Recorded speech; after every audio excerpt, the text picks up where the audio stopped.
भू स्वाहा अग्नये इदं नमः भुव स्वाहा वायवे इदं नमः स्वस्वाहा सूर्याय इदं नमः भूर्भुवः स्वस्वाहा प्रजापतये इदं नमः।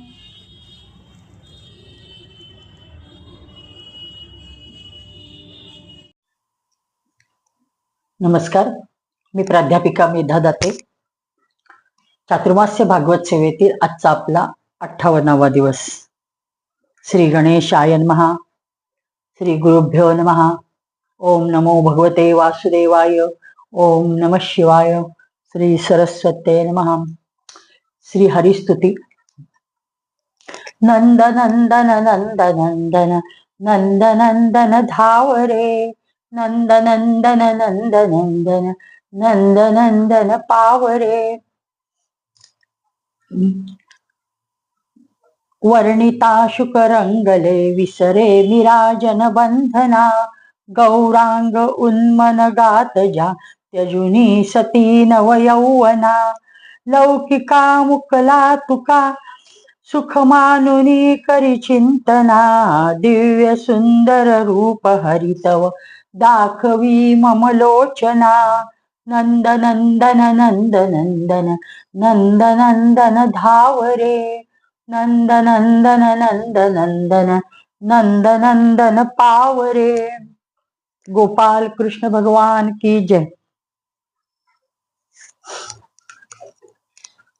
काल आपण अद्भुत गोवर्धन उचलल्याची लीला ऐकली.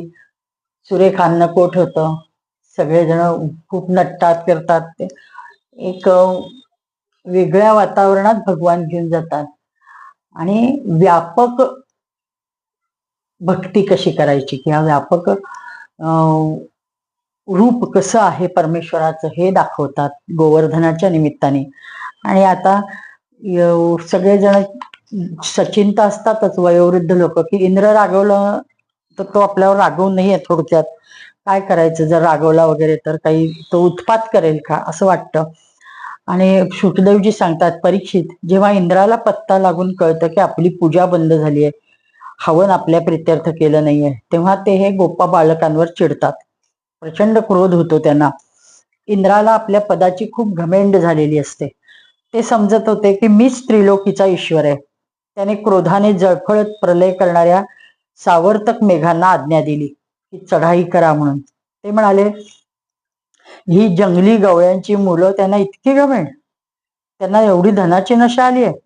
पहा तर खरं एक साधारण माणूस त्या कृष्णाच्या बळावर त्यांनी माझ्या देवराज इंद्र मी माझा अपमान केलाय म्हणजे त्याला प्रचंड स्वतःचा अभिमान झालेला असतो. अहो श्रीमत महात्म्यम गोपानाम कान नौकसाम कृष्णम मर्त्युमपाश्रित्यम ये चक्रू देवहेलनम. माझा अपमान केलाय. माझी म्हणजे खूप संतापतात की हे त्यांना माया किती प्रबळ आहे. पण इथं आपल्याला पाहायला मिळतं की देवतांना माहित असतं की त्यांनी अवतार धारण केलाय मथुरेत, पण इंद्राला वाटतं मथुरा आणि हे तर नंदाचं व्रज आहे त्यामुळं इथं काही प्रत्यक्ष भगवान नसणार ह्या भ्रमात ते असतात. आणि मग त्यांना इतक्या भगवंताला इंद्र मगरुरीमध्ये उपाध्या लावतो. थोडक्यात आपल्या भाषेत शिव्या देतो म्हणल्यासारखं. वाचालम बालिशम स्तब्धम अज्ञम पंडित मानिनम कृष्णम मर्त्युमुपाश्रित्य गोपामे चक्रुराप्रियम. हा कृष्ण किती खोटारडा आहे, हा नादान आहे, अभिमान आहे म्हणजे आज्ञा अडाणी आहे, मूर्ख असूनही स्वतःला ज्ञानी समजतोय. तो स्वतः मृत्यूचा घास आहे. मर्त्युम उपाश्रित तो मृत्यूचा घास आहे.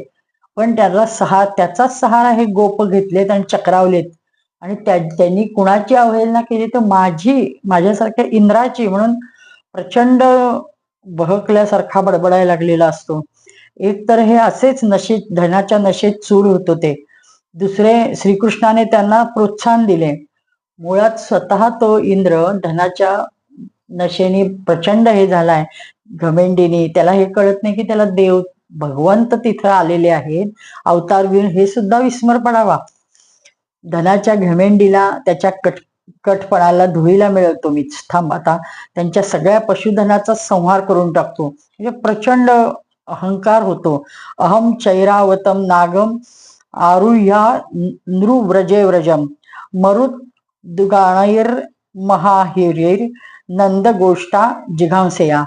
मी पण तुमच्या बरोबर येतो. त्या सावर्त मेघांना, प्रलयंकाली मेघांना ते इंद्र सांगतोय की मी तुमच्या पाठोपाठ ऐरावतावर स्वार होऊन येतो आणि आपण त्या नंदाच्या व्रजाचा नाश करूया. आणि महापराक्रमी मरुद्गण मी सोबत घेऊन येतोय. शुकदेवजी सांगतात, परीक्षित, इंद्राने अशा बढाया मारल्या आणि प्रलयंकाली मेघांना तत्काळ आज्ञा दिली. मी तुमची सर्व बंधने तोडली आहेत आणि तुम्ही जाऊन वेगाने नंदाच्या व्रजावर चढाई करा आणि मुसळाप्रमाणे धारा पाणी होता आणि साऱ्या गोकुळाला संपूर्ण पीडा होऊ दे. आता म्हणजे थोडक्यात ही सध्या आपण जी ढगफुटी बघतोय ही 1-2 तासापुरती एखाद्या गावात वगैरे होती, पण हे तर संपूर्ण म्हणजे व्रजा जे असतं तिथं त्यांनी सांगितलेलं असतं की वृंदावनावर हे सगळं करा. आणि किती वेळ दिवस होतं तर अखंड 7 दिवस 7 रात्र असा प्रचंड ढगफुटी होत असते. चारी बाजूला विजा कडकडायला लागतात, ढग एकमेकावर आपटून आवाज व्हायला लागतो, प्रचंड वादळ सुटतं, गारा पडायला लागतात, मोठमोठे ढग पुन्हा पुन्हा येऊन म्हणजे खांबासारख्या धारा म्हणजे मुसळ ज्याला आपण म्हणतो. आता बऱ्याच जणांना मुसळ माहित नसतं. लाकडाचा एक म्हणजे कुटायचं पूर्वी, त्याच्यातनं सर्रासच मुसळाने कुटलं जायचं, लहानपणी आम्ही पाहायचो. पण मुसळ, तेवढ्या मुसळाच्या म्हणजे आपल्या बंद आपण मूठ करायला गेलो तर ज्या बरोबर 2 मुठीत बसेल असं ते तेवढा आकार असतो त्याचा. वृंदावनाचा कोपरा पाण्याने भरून गेला आणि लोक खूप घाबरून गेली की केवढा हा भयंकर झंझावात चालू झालाय आणि काय पाऊस. पशु, माणसं, स्त्रिया सगळे आरडाओरडा करायला लागले, थंडीने कुडकुडायला लागले आणि आता त्यांचा आधार म्हणजे फक्त श्रीकृष्ण. आणि ते म्हणायला लागले की हा पावसातून आपल्याला फक्त कृष्णच वाचवेल. मग एक एक एक एक करत सगळे नंदाच्याकडे गेले वाड्यात आणि कृष्णाला म्हणे, कृष्ण कृष्ण महाभाग तन्नामम गोकुलम प्रभो त्रातुर महसी देवान्न कुपिता भक्तवत्सला. अरे कृष्णा, तू फार भाग्यवान आहेस. तू कोणालाही जिंकतोस, राक्षसांना सुद्धा मारतोस. आता हे आपल्या तुझ्या भाग्यामुळे आमचं रक्षण कर. आता या साऱ्या गोकुळाचं रक्षण कर. ह्या इंद्राच्या क्रोधापासून आमचं रक्षण कर.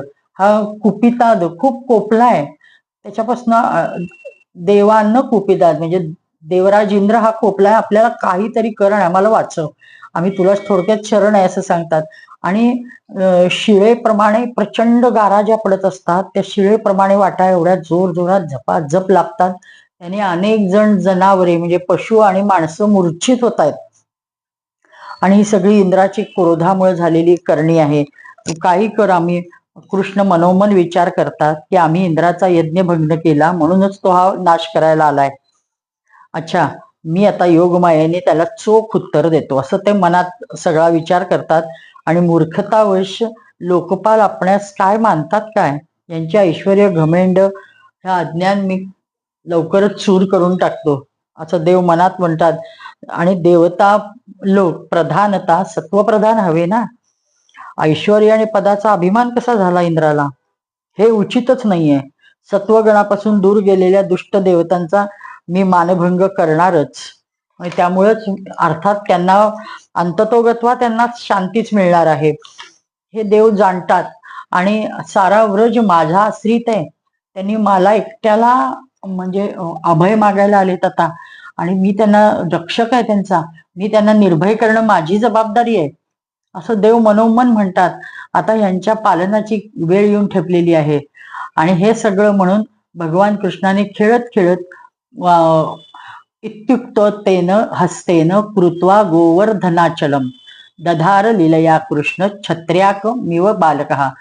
पावसाळ्यात आलेल्या ज्या छत्र्या असतात छोट्या छोट्या, त्या लहान मुलं जशी उसकटून काढतात आणि तसं भगवंतानी खेळाखेळात हाताने गोवर्धन पर्वत उखडून काढला.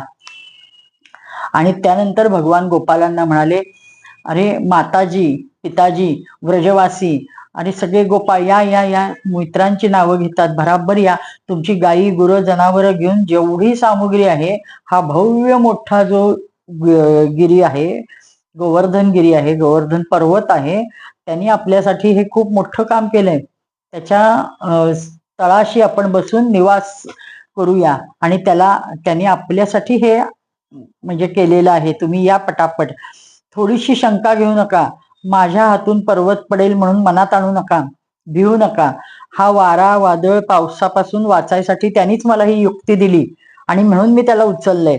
जेव्हा भगवान श्रीकृष्णाने असं सांगितलं आणि आश्वासन दिलं, तेव्हा एकेकाने धाडस करत त्या पर्वताच्या खाली जायला सुरुवात केली.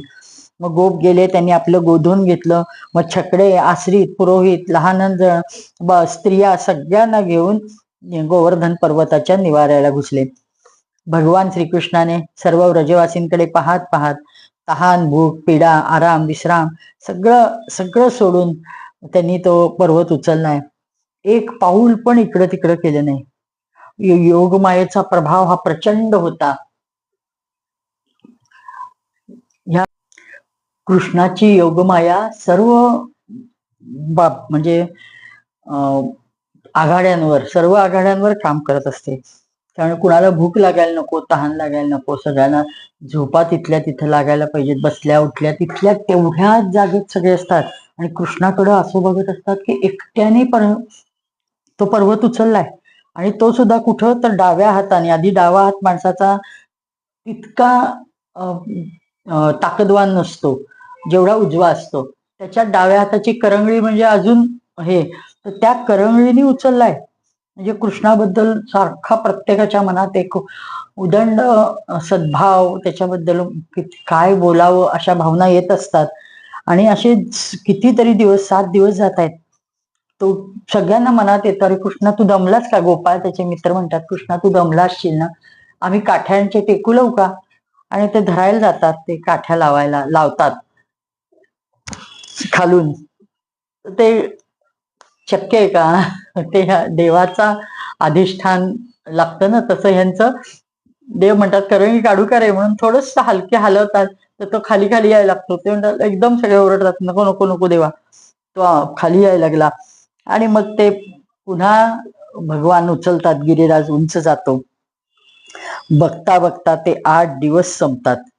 8 दिवस सगळे जण अहोरात्र त्या कडाक्याच्या पावसात त्या गिरिराजाच्या खाली राहिलेले असते. लालाला याचाही अहंकार घालवायचा असतो. म्हणजे प्रत्येक जण आपापल्या ह्याच्यावर क्षुद्र अहंकार असतो ज्याला त्याला, हे कळतही नाही की आपण काय करतोय. अर्थात त्यांना कृष्णाबद्दल खूप प्रेम असतं, पण त्यांना वाटतं की कृष्णाचं जर आपण भार हलका केला त्याचे, म्हणून ते त्यांनी करायला गेलेले असतात. पण एकदा मनात असं असतं, आपण सगळे मिळून जर आपण काठ्या लावल्या तर एकट्या कृष्णाच्या एका करंगळीपेक्षा आपल्या मजबूत होतील ना.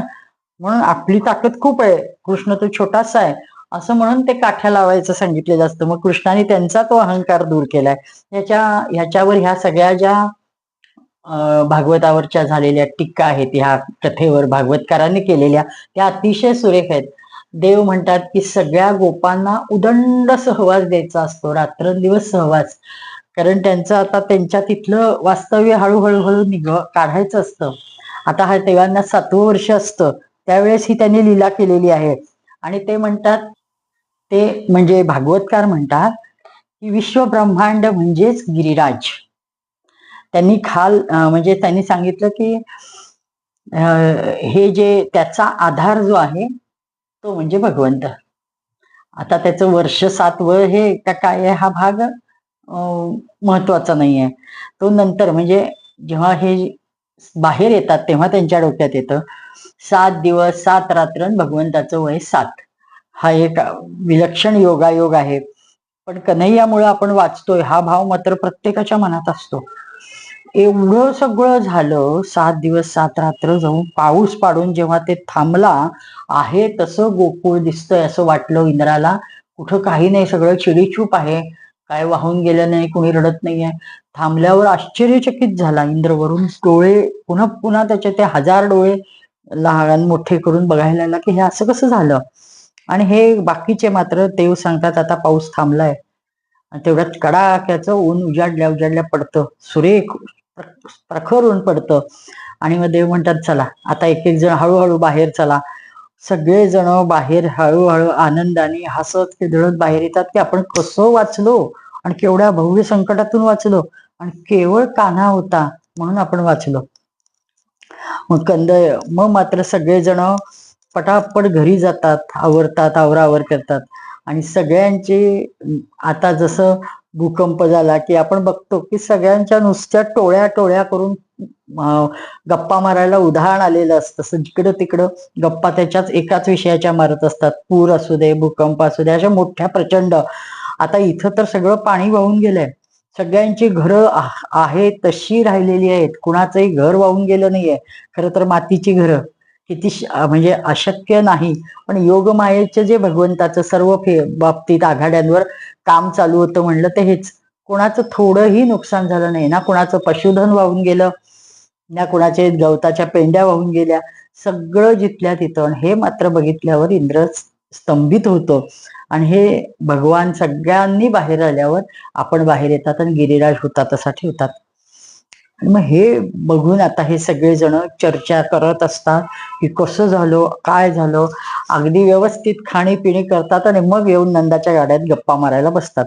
आणि मग नंदालाच विचारतात, अरे हे कसं नंदा, असं कसं झालं नंद बाबा, एवढा हा कन्हैया तुझा मुलगा नक्की तुझाच मुलगा आहे ना, का देवबीव कुणी आलाय, तुला काही म्हणजे वेगळं स्वप्न पुटणं पडलं होतं का. ते म्हणजे किती अजब आहे. अरे एवढा कुणी तरी पर्वत हातावर घेऊ शकतो का. त्यांनी राक्षस मारले, आपण बघतोय पुतनासारखी राक्षसी, तिने दूध पाजायचा प्रयत्न केला तर ह्याने जे प्राण पण पिले, संपवलंच तिला. 2 ते अर्जुन वृक्ष होते तुझ्या अंगणात, ते उखळाने पाडले आणि त्याच्यातनं कोणतरी दिव्य पुरुष समोर येऊन नमस्कार करून गेले कानाला, छोट्या कानाला. वर्षाचा झाला नाही तर त्यांनी म्हणजे प्रत्येक गोष्ट त्यांनी सांगायला लागले की ह्यांनी इतक्या अशा लीला केल्या आहेत त्या सगळ्याच अजब. पण त्या सगळ्यावरची कडी म्हणजे आजची लीला आहे. काय हे केवढा तो भव्य पर्वत, आपण सगळेच्या सगळे पर्वतावर चढलो तरी मावतोय. तेवढीच माणसं अजून कित्येक आपल्या अजून दसपट माणसं मावू शकतील एवढा भव्य हा पर्वत असून. लालाने सहज त्या पर्वताने लालाला सांगितलं मला उचलून घे आणि माझ्या खाली थांबा म्हणे. त्यांनी सांगितलं की मला त्यांनीच तुझी युक्ती दिली आहे म्हणून. हे कसं काय घडलं बाबा, हे काहीतरी अजब आहे मूल हे. मग आता सगळेच अशा शंका घ्यायला लागल्यावर यशोदेच्या मांडीवर कृष्ण खेळत होते. यशोदेसारखं तिला वाटत होतं की आपल्या मुलाचा हात खूप दुखला असेल म्हणून ते बसल्या बसल्या सारखा त्याचा हात चेपत होती आणि त्याच्यात कुरवाळत होती, त्याची दृष्ट काढल्यासारखं करत होती. जे ते कृष्णावर प्रचंड प्रेमाची बरसात करत होतो. कुणी नजरेतून, कुणी कृतीने, काही हवंय का, कुणी पाय चेपू का, काही करू का. म्हणजे ह्या रोहिणी आणि यशोदा तर करतच होत्या, पण ह्या बाहेरच्या गोपिका सुद्धा येऊन कृष्णाला काही नको न, कृष्णाला हात शेकायचा का, त्याला वीट टाकून, म्हणजे तेव्हा मातीची ढेकळं असायची, ते टाकून आणू का असं त्यांनी विचारलं. माती टाकून ते शेकलं की त्याचा हात बरा वाटेल त्याला.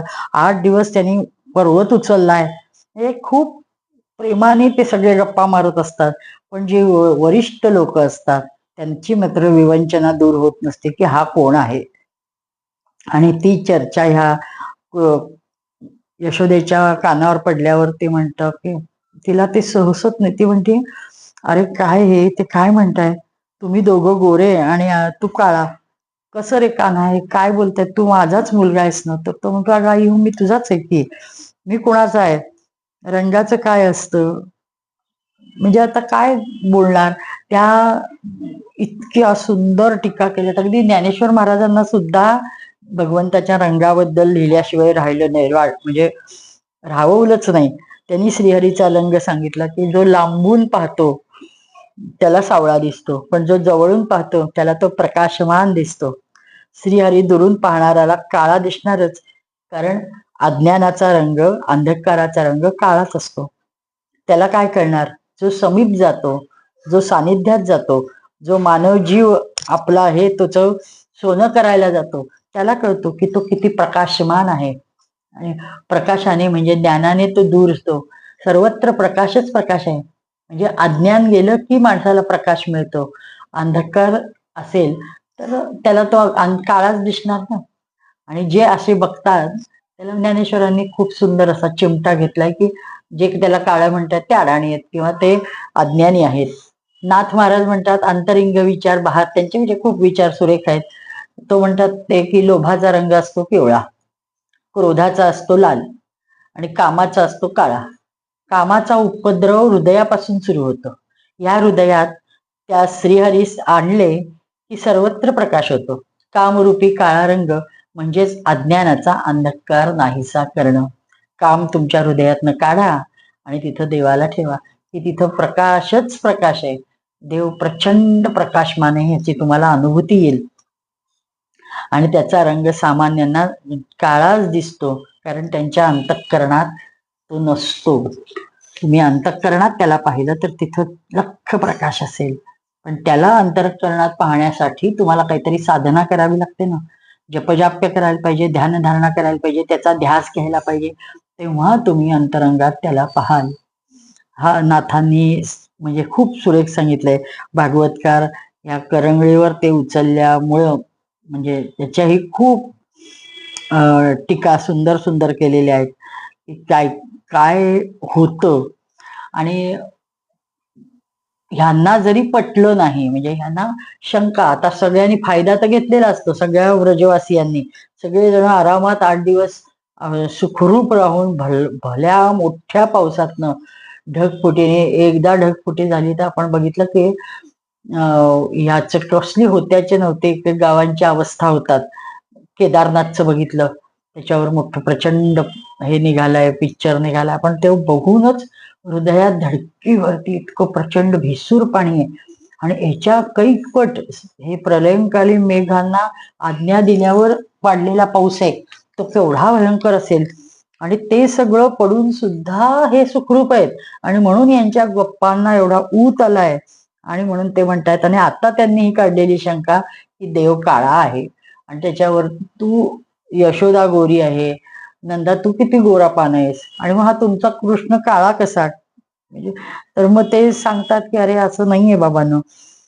आता काय नंदा पण इतका विचारात पडतात नंद महाराज की ह्याच्या ह्या अलौकिक लीला आहेत त्यांच्याही मनात राहून राहून येत असतं की केवढं मोठं काम कृष्णाने केलंय, काही साधी गोष्ट नाहीये पर्वत उचलून धरणं.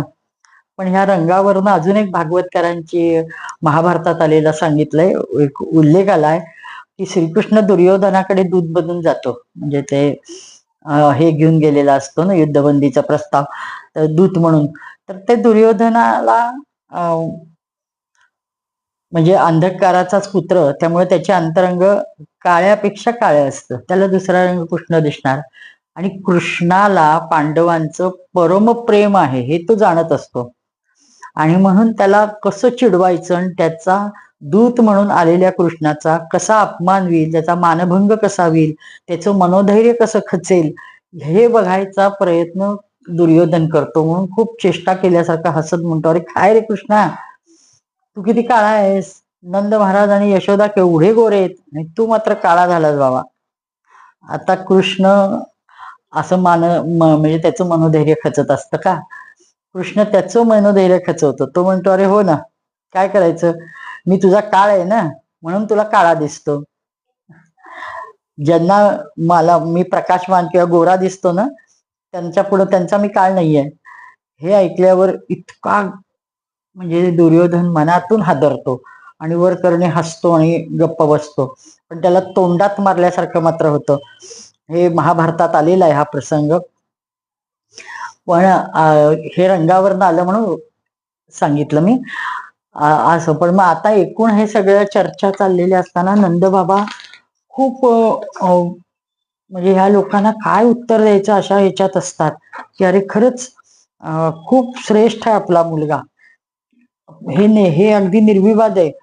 तर ते सांगतात की अहो तुम्हाला माहिती आहे का, त्याला आपला बचाव करण्यासाठी त्यांना त्या क्षणी स्मरण होतं ते गर्गाचार्यांचं. ते म्हणतात अरे गर्गाचार्यांनी आले होते ना ज्यावेळेस त्यावेळेस कृष्णाचं नाव ठेवलं त्याने, दोघांचं, बलरामाचं आणि श्यामचं. त्यावेळेस त्यांनी सांगितलं की ह्या माझ्या, त्यावेळेस तो बाळ होता ना, माझ्या बाळाच्या विषयातील खूप शंका तुमच्या दूर होतील ह्या सगळ्या. कारण महर्षी गर्गांनी त्याला पाहताच त्यांचं भविष्य सांगितलं की अरे हा तुझा बालक प्रत्येक युगात शरीर ग्रहण करतो. विभिन्न युगात याने श्वेत रंग, रक्त म्हणजे लाल रंग, पिवळा रंग अशा वेगवेगळ्या रंगाचे शरीर धारण केली आहेत. ह्यावेळी तो कृष्णवर्ण आहे म्हणून त्याचं नाव मी कृष्णा ठेवतो. नंद बाबा, तुमचा हा मुलगा पूर्वी वसुदेवाच्या घरी पण जन्माला आला होता पूर्वजन्मात, म्हणून त्याला पुढे वासुदेव पण म्हणतील लोक. तुझ्या पुत्राचे गुण आणि कर्मानुसार आणखी असंख्य नावे त्याला लोक देतील, बहाल करतील. हा तुम्हा लोकांचे परमकल्याण आहे. तुम्ही, आपण आता त्याला जसं म्हणतो की गोवर्धन गिरीधारी, की ज्यांनी गोवर्धन पर्वत धारण केला. तुम्ही येताना सगळेजण गाणं म्हणत आलेले असतात व्रजाकडे चालत येताना गोप.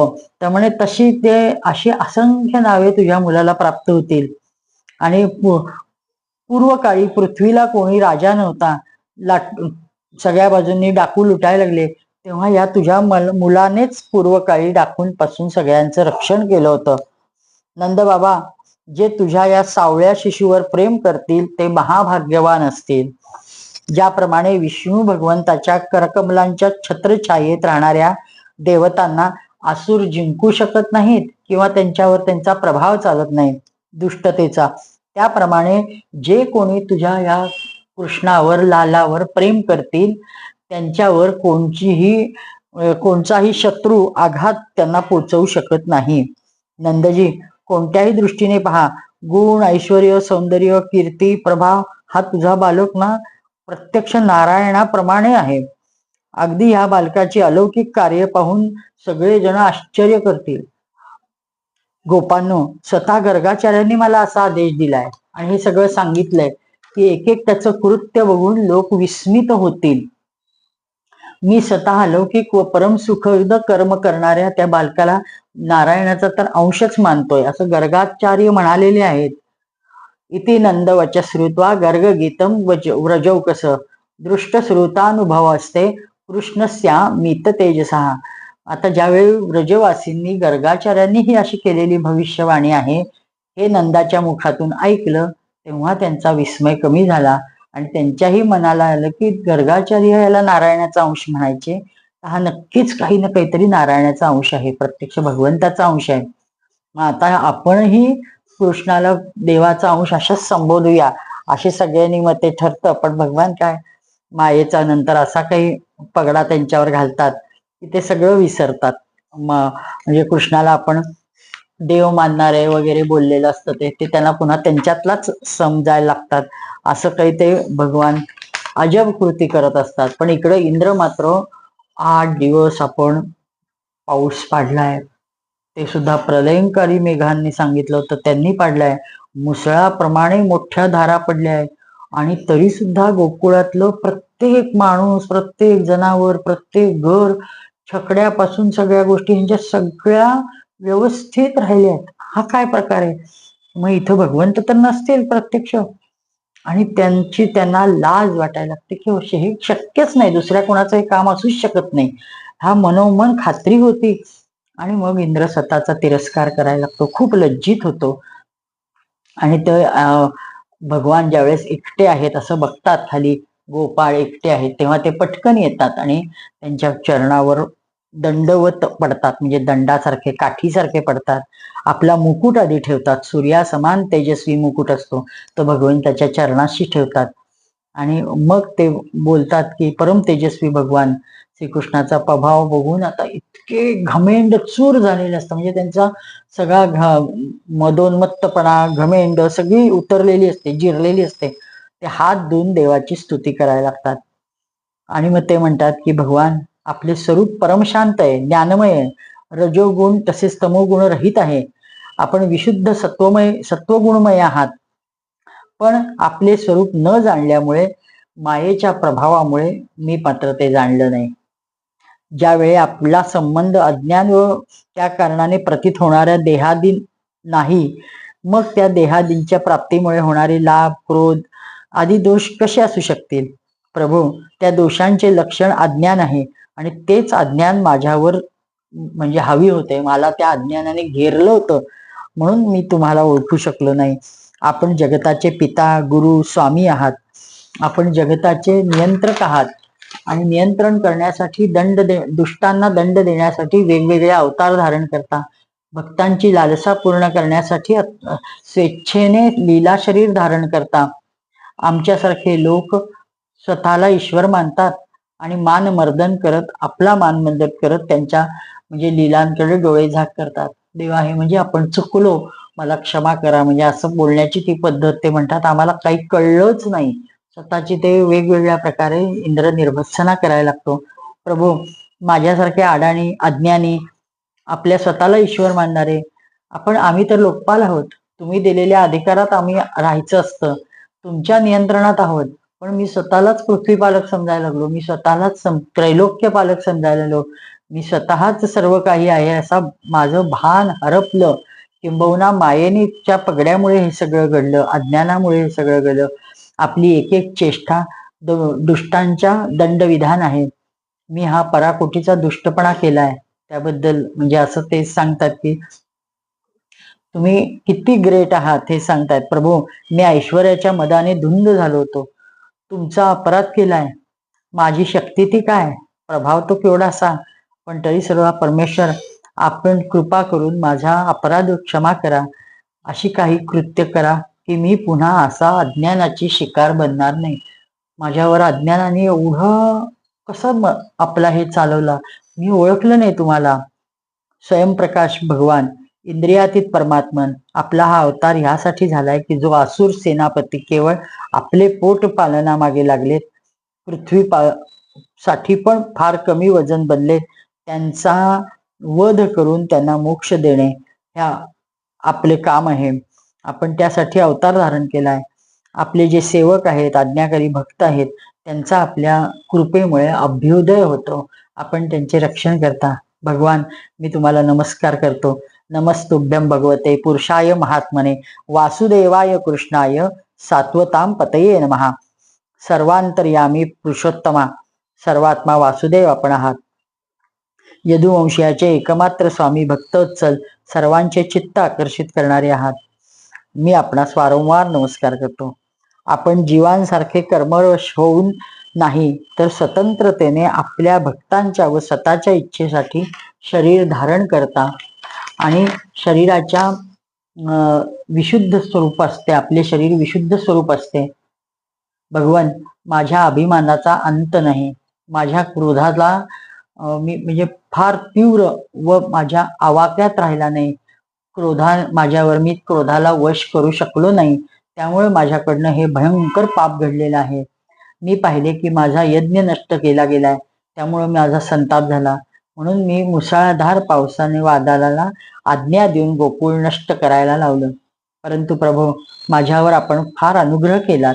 माझी चेष्टा व्यर्थ होण्याची झाल्यामुळे माझे घमेंड उतरली आणि आपण माझे स्वामी आहात हे निश्चित मी जाणले. मी आपल्याला पुन्हा पुन्हा शरण येतो, म्हणून इंद्र पाया पडतो. शुकदेवजी सांगतात, परीक्षित, देवराज इंद्र अक्षरशः गडाबडा म्हणजे भगवंतासमोर नतमस्तक होऊन लोळतो, त्याची स्तुती करतो आणि मग तेव्हा देव त्याचे हास्य उडवत गंभीर वाणीने म्हणतात, अरे इंद्रा, तुला खूप मस्ती आली होती, ऐश्वर्याचा मद आला होता, तू पूर्णपणे मस्तवाल होता. मया ते कारी मगवन मखभंगोनुगृह्यता मदनुस्मृतये नित्यम मत्तस्येंद्र श्रियाभूषम. म्हणून तुझ्यावर अनुग्रह करूनच मी हा तुझा यज्ञभंग केला. तुला ते सर्व आहुती मिळत होत्या आणि तू मस्तवाल होत होतास, म्हणून मला हे काम करावं लागलं. तू खूप निरंतर तू लक्षात ठेव की तू एक लोकपाल आहेस, माझ्या नियंत्रणात आहेस. जो संपत्ती व ऐश्वर्याच्या मदाने आंधळा होतो, त्याला हे दिसत नाही की मी कालरूप परमेश्वर हातात दंडा घेऊन आहे तुमच्या डोक्यावर. मी ज्याच्यावर अनुग्रह करतो इच्छितो त्याचे प्रथम ऐश्वर्य नष्ट करतो. इंद्रा, तुझे मंगल हो. आता तू तुझी राजधानी अमरावतीस जा, माझ्या आज्ञेचे पालन कर आणि आता कधी घमेंड मात्र करू नकोस. नित्य निरंतर माझ्या सानिध्याचा अनुभव घेत राहा, सहवासाचा अनुभव कर आणि आपल्या अधिकारानुसार उचित मर्यादेचे पालन करत काम कर. परीक्षित भगवान अशा प्रकारे आज्ञा देताच झटक्यात मनस्विनी कामधेनूने सगळं भगवान तिथं म्हणजे स्वर्गीय सर्व देवता आल्या त्या इंद्राच्या बरोबर कामधेनू आली होती. कामधेनूने आपल्या संतानांचं गोपवेशधारी परमेश्वर श्रीकृष्णाला वंदन केले आणि कामधेनू म्हणाली की सच्चिदानंद स्वरूप कृष्ण कृष्ण महायोगीन विश्वात्मन विश्वसंभवा भवता लोकनाथेन सनाथा वयमच्युत, की तू आम्हाला सनात केलेस, हा जन्म तू गोपाल म्हणून घेतलायस, खूप धन्य झाले भगवंता, आम्ही खूप धन्य झाले. आपण स्वयं विश्व आहात, विश्वाचे परम कल्याण आहात, परम कारण आहात, अच्युत आहात, संपूर्ण विश्वाचे स्वामी आहात. आपणास आमच्या रक्षकाच्या रूपात म्हणजे गोपालन करताना म्हणजे हे रूप घेतलेलं पाहून मी धन्य झाले. प्राप्त करून आम्ही गायी सनाथ झालो. जगताचे स्वामी आपण आहात, परंतु आमचे तर परमपूजनीय आराध्य देव आहात. प्रभू, इंद्र त्रिलोकीचे इंद्र असू देत, पण आमचे इंद्र आपण आहात. आपणच गाय ब्राह्मण देवता साधुजनाच्या रक्षणासाठी इंद्र बना. आम्ही गायी ब्रह्माजींच्या प्रेरणेने आपणास आमचा इंद्र मानतो, अभिषेक करू.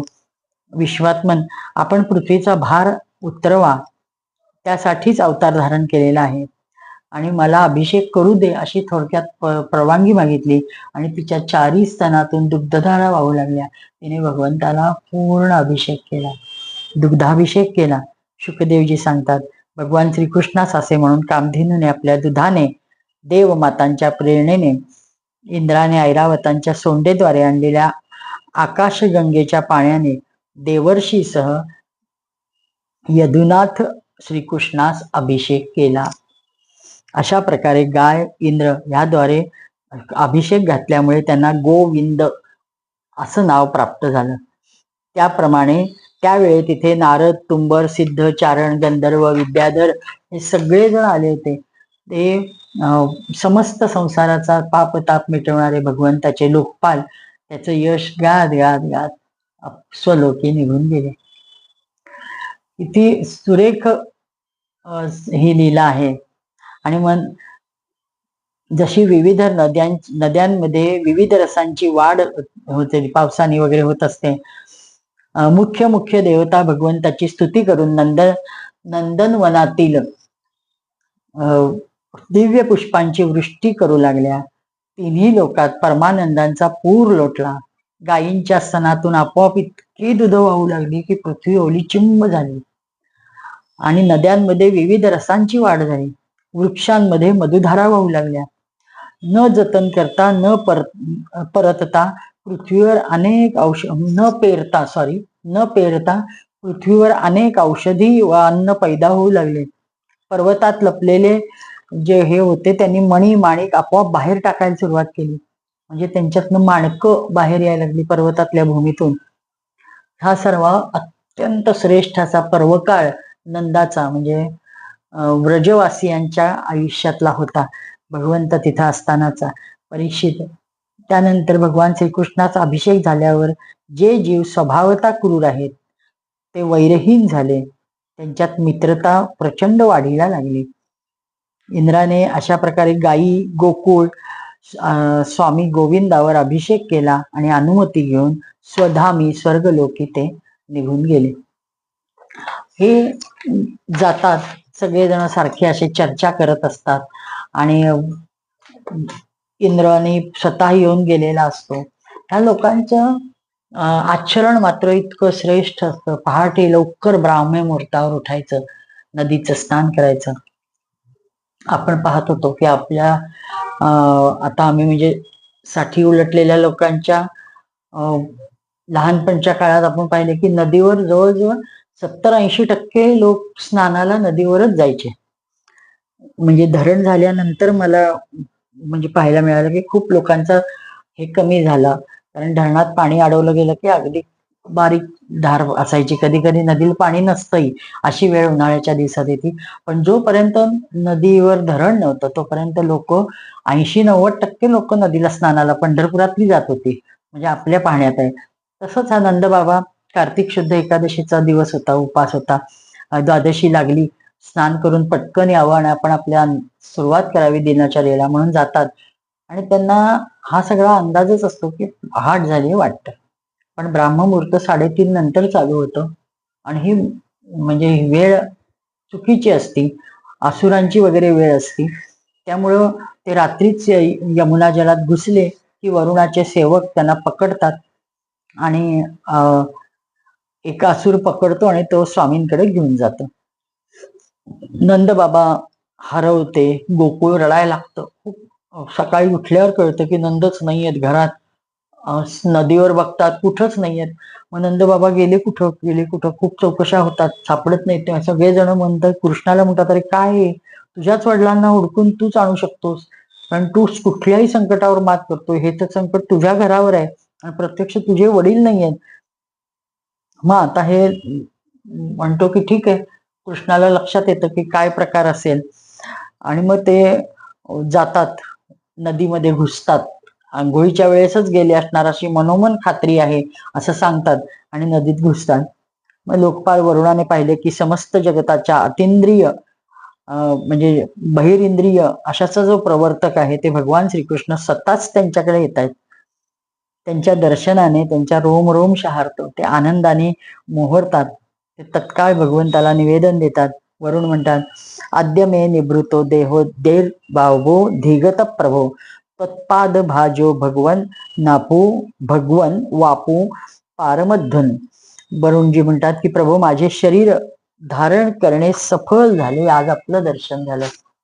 मला संपूर्ण पुरुषार्थ प्राप्त झाला, आज आपलं दर्शन झालं.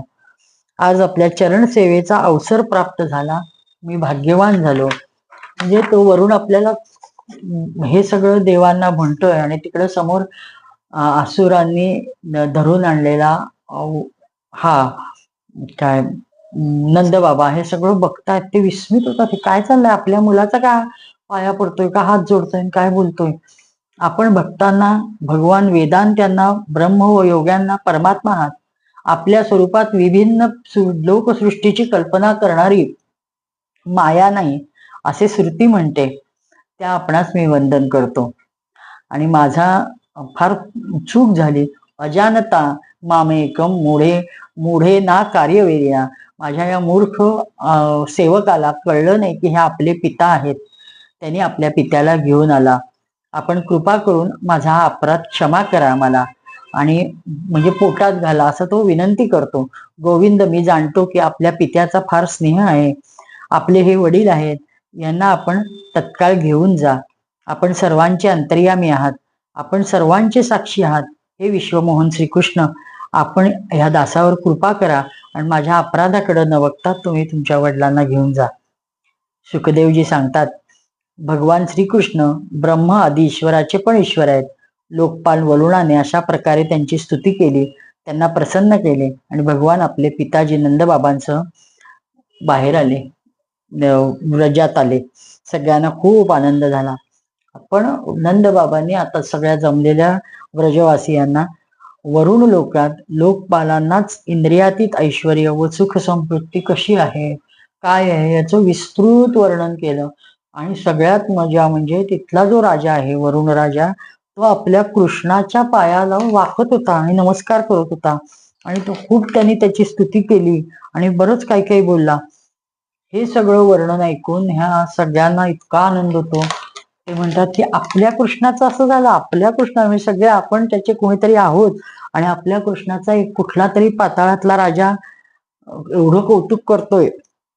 हे ऐकून सगळ्या जणांना खूप कृष्णाबद्दल गर्व म्हणजे एक प्रकारचा स्वाभिमान, असं आनंद असा निर्माण झाला. भगवंताचे प्रेमी भक्त हे ऐकून समजून चुकले की अरे हा तर खरंच भगवान आहे आणि तो ह्याला देव समजून बोलत होता, म्हणजे हा खरंच भगवंत आलाय. अरे ह्याची आपल्याला, आपण जे सारखं म्हणतोय की हा कोण आहे कोण आहे, तो तर राजा असंच काहीतरी बोलत होता. जगदीश्वर भगवान श्रीकृष्ण आम्हा लोकांना पण आपले हे मायातीत सधाम की जिथे फक्त त्यांचे प्रेमी भक्त जाऊ शकतात ते दाखवता का? म्हणजे आता भगवानाला सगळे म्हणतात अरे हे कसं काय एवढं सगळं ते लोक कुठला हा चुकून बघायला मिळाला नंदबाबांना तो वेगळ्या वेळेला गेल्यामुळं. पण तुला तर माहिती आहे ना, तू जाऊ शकतोस ना, मग आम्हालाही ते बघायची खूप इच्छा आहे. स्वयं सर्वदर्शी आहेत ते.